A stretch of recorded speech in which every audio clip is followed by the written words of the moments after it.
जातिगत जनगणना के मुद्दे पर भाजपा के इनकार के बाद बिहार के मुख्यमंत्री नीतीश कुमार ने मंगलवार को उस समय राहत की सांस ली जब विपक्ष के नेता तेजस्वी यादव ने बिहार विधानसभा में इस विषय पर प्रधानमंत्री से मिलने के लिए उनके नेतृत्व में एक प्रतिनिधिमंडल भेजने का आग्रह किया।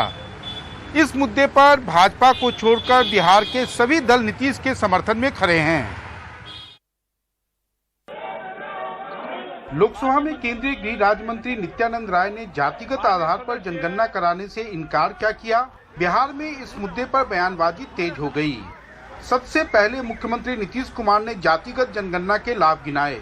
एक बार जरूर होना चाहिए कास्ट बेस्ड सेंसस, ताकि मालूम हो जाए और जो गरीब गुरबा तबके के लोग हैं, SC ST के अलावे बाकी जो लोग हैं उनको भी इसका लाभ मिलेगा और पता चल जाएगा कि सही मायने में इनकी संख्या कितनी है। और जब संख्या का पता चलेगा तो आप उनके उद्धार के लिए भी, उनको विकसित करने के लिए काम करेंगे। तो मैं तो पुनः अनुरोध करूंगा, इस देश में चाहे रूठे VIP के मुकेश साहनी हो या विपक्ष के तेजस्वी यादव, दोनों खुलकर नीतीश के समर्थन में आ गए।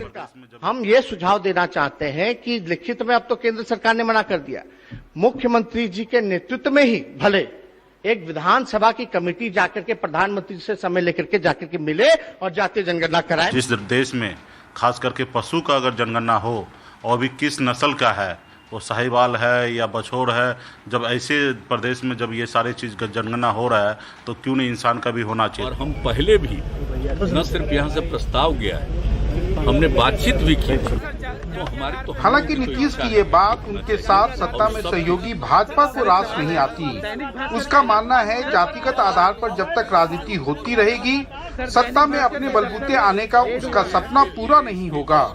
जातीय जनगणना वालों से मैं एक सवाल करता हूं कि संविधान में तो रिजर्वेशन है, आर्थिक रूप से पिछड़े, सामाजिक रूप से पिछड़े और फिर धार्मिक रूप से पिछड़े को दे दिया गया है, उनको उन पर लड़ना चाहिए। जातिगत जनगणना के मुद्दे पर भाजपा छोड़कर सभी दलों का राजनीतिक समर्थन प्राप्त करने के बाद अब नीतीश कुमार के पास इस मुद्दे पर दो ही विकल्प बचा है।